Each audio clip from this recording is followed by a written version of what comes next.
श्री शिवाय नमस्तुभ्यम। हर हर महादेव।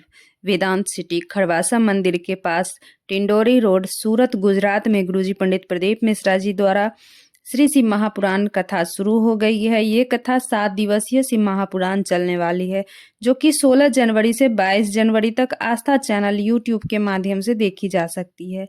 ये कथा आप 1 बजे से 4 बजे तक आस्था चैनल यूट्यूब के माध्यम से देख सकते हैं। आज की कथा में गुरुजी ने बिल्कुल 3 नए उपाय बताए हैं, जो कि अगर पति पत्नी का विवाद चल रहा है, झगड़ा हो रहा है, घर में टेंशन चल रहा है, पति पत्नी में झगड़ा चल रहा है, यहाँ तक कि कोर्ट तक बात पहुंच गई है, तो उसके लिए विशेष उपाय बताए हैं। जिस लड़का लड़की का शादी नहीं हो रहा है, उसके लिए गुरुजी विशेष उपाय बताए हैं। आपकी मनोकामना पूर्ति के लिए भी विशेष उपाय बताए, जो कि 3 महीने में आपकी कोई भी कामना हो पूर्ण हो जाएगी। सभी की जानकारियां आपको प्राप्त होगी। इसी छोटी सी वीडियो के माध्यम से हम आसान भाषा में समझाने की कोशिश करेंगे। अगर आज की कथा आप नहीं सुन पाए हैं किन्हीं कारणवश, तो पूरी कथा का रास्ता तो आपको इस छोटी सी वीडियो के माध्यम से प्राप्त होने वाली है। आज कथा शुरू होते हैं गुरुजी पंडित प्रदीप मिश्रा जी बोले, संत साधु को अपने मन और स्त्री को अपने नयन को काबू में रखिए। शंकर भगवान के मंदिर में जाने पर आप अपने मन और नयन दोनों काबू में ले तो समझ लेंगे कि शंकर भगवान से मिलने के लिए आए हैं। बढ़ते हैं आज की कथा की दूसरी जानकारी की ओर। ज्योति जी पत्र लेकर आए। मेरा 10 साल बाद अचानक मेरा बेटा 10 साल का था, जो कि अचानक पेट में दर्द हुआ। सूरत में डॉक्टर के पास दिखाई। डॉक्टर बोला दोनों किडनी लीवर सब काम नहीं कर रहा है। मेरा बेटा का हालत बहुत खराब होता जा रहा था। आईसीयू में रख दिया गया। डॉक्टर बोला भगवान पे भरोसा रखो, मैं कुछ नहीं कर सकता। मैं भगवान से विनय करती, भगवान कम से कम एक किडनी काम करे तो जिससे कि मेरा बेटा ठीक हो जाए। तब बाबा पे भरोसा कर एक नर्स के कहने पर मैं बाबा पे चढ़ा हुआ एक बेलपत्री तकिए के नीचे रख दी। बेटे को होश आने लगा। धीरे धीरे बेटा कुछ ठीक हुआ। तब बाबा पे जल चढ़ा के आचमन कराती। आज मेरा बेटा दोनों किडनी काम करने लगा। आज मेरा बेटा ठीक हो गया। उसी का आभार व्यक्त करने हम कथा पंडाल में आए हैं। बढ़ते हैं आज की कथा की तीसरी जानकारी की ओर। अमृता जी पत्र लेकर आई। गुरुजी, मैं और मेरी मम्मी के कहने पर मैं 19 तारीख को यहाँ पर आई, जो कि अभी कथा चल रही है उसके बारे में आई। मेरी मम्मी कहती है कि शिव पुराण की कथा में जो बैठता है, जो पंडाल में कथा सुनता है बैठ के, उसकी तकलीफ दूर हो जाती है। मुझे विश्वास नहीं था। मैं अपनी मम्मी से शर्त लगा के कथा पंडाल में कथा सुनने के लिए आई और एक दिन कथा में बैठकर कथा सुनी। वहाँ की मिट्टी लगाई। मेरी गर्दन में बहुत दिन से तकलीफ था, वो तकलीफ 80% आराम हो गया है। आज मुझे विश्वास हो गया है कि शिव पुराण कथा में बहुत बल है। आज मैं कथा में फिर से आई हूँ और मुझे विश्वास है कि मेरा गर्दन पूरी तरह से ठीक हो जाएगा। उसी का आभार व्यक्त करने हम आए हैं आज।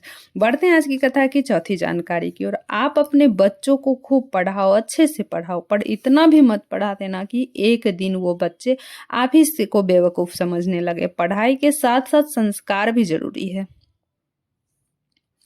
बढ़ते हैं आज की कथा की 5वीं जानकारी की ओर। जिसके घर की स्त्री नयन को नीचे करके चलती है, उसके घर का पुरुष सीना चौड़ा करके चलता है। बढ़ते हैं आज की कथा की 6वीं जानकारी की ओर।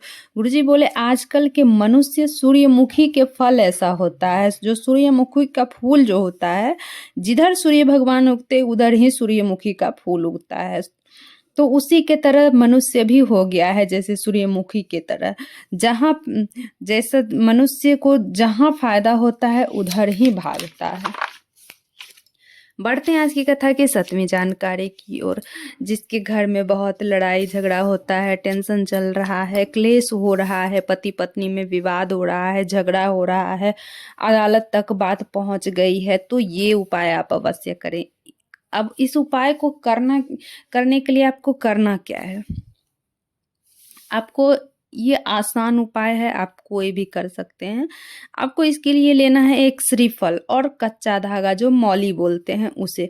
उस मौली को आप पति पत्नी के नाम से लें, एक श्रीफल लें, उसको लेकर के उसे कच्चा धागा जो है उसको उस श्रीफल में लपेट दे। लपेट के पूरे घर में घुमाकर पति पत्नी का नाम लेकर, तुमरुका जी का नाम लेकर शिवालय में, किसी भी शिवालय में शिवलिंग के पास रख दे, तुमरुकेश्वर महादेव का नाम लेके रख दे तो पति पत्नी में संबंध अच्छा हो जाएगा। बढ़ते हैं आज की कथा की 8वीं जानकारी की ओर। जो ये आठवीं जानकारी जो है मनोकामना पूर्ति के लिए, आपकी ये जो भी कामना है मन में, तो 3 महीने में इस उपाय से पूर्ण हो जाएंगे। आपकी कोई भी मनोकामना है इस एक उपाय से ही होगी मनोकामना पूर्ण। आपको करना क्या है, एक बेलपत्री लेनी है। एक बेलपत्री में क्या करना है, उसी बेलपत्री की डंडी से, जो बेलपत्री ली है आपने उस बेलपत्री की डंडी थोड़ी सी तोड़ लें। उसके बाद आपको उसको लाल चंदन में भिगो लेना है। बेलपत्री की डंडी को लाल चंदन थोड़ा सा घोर लें, उससे 108 बार पंचाक्षर मंत्र या षडाक्षर मंत्र या श्री शिवाय नमस्तुभ्यम बोलकर 108 बिंदी बेलपत्री पर लगाना है। आपको ये मंत्र बोलते हुए 108 बिंदी आपको बेलपत्री पर लगाना है। भगवान भोलेनाथ को अपनी कामना करते हुए समर्पित कर दे ये बेलपत्री। जिस बेलपत्री की जो तीनों पत्ती होती है, उस तीनों पत्ती में को मिला करके 108 बिंदी लगानी है। आपको उस बेलपत्री में लाल चंदन से बिंदी लगानी है। अपनी कामना करते हुए पंचाक्षर मंत्र, षडाक्षर मंत्र या श्री शिवाय नमस्तुभ्यम बोलते हुए आपको ये बिंदी लगानी है। और ये बिंदी लगा के भगवान भोलेनाथ के ऊपर समर्पित कर दे अपनी कामना करते हुए, तो 3 महीने में आपकी कोई भी कामना हो जरूर ही पूर्ण होगी। बढ़ते हैं आज की कथा की 8वीं जानकारी की ओर। जिस लड़का लड़की का विवाह में देर हो रहा है, विवाह मंगल विवाह नहीं हो रहा है, तो उसके लिए ये उपाय आप अवश्य करें। 3 महीना में आपको ये इसका आपका विवाह पक्का होकर रहेगा। तो ये उपाय करने के लिए आपको करना क्या है, आपको अपने पितरों का स्मरण करते हुए, अपने पूर्वजों का स्मरण करते हुए सोमवार के सोमवार शिवलिंग पर जल चढ़ाने से पहले, जब आप शिवलिंग पर जल चढ़ाते हो तो शिवलिंग के जो चारों तरफ रहता है तो उसे पीठिका बोलते हैं। तो शिवलिंग पर जल चढ़ाने से पहले, जब 1 लोटा जल चढ़ाते हैं तो वो जल चढ़ाने से पहले आपको क्या करना है, चारों ओर पीठिका पर 7 बार घुमा लेना है। आपकी अपने जो भी शादी विवाह का बात है, जो भी वो करते हुए बोलते हुए पीठिका पे 7 बार शिवलिंग के चारों तरफ आपको 7 बार घुमा करके फिर शिवलिंग पर धीरे धीरे करके जल छोड़ देना है, बाबा भोला पर समर्पित कर देना है। तो आपकी 3 महीना में कहीं भी मंगल विवाह पक्का होकर रहेगा। श्री शिवाय नमस्तुभ्यम। हर हर महादेव। दोस्तों मेरे चैनल पर नए हो तो सब्सक्राइब कर लो, बेल बटन प्रेस करना ना भूलना, ताकि मेरे ऐसे ही वीडियो की नोटिफिकेशन सबसे पहले आप तक पहुंच सके। श्री शिवाय नमस्तुभ्यम। हर हर महादेव।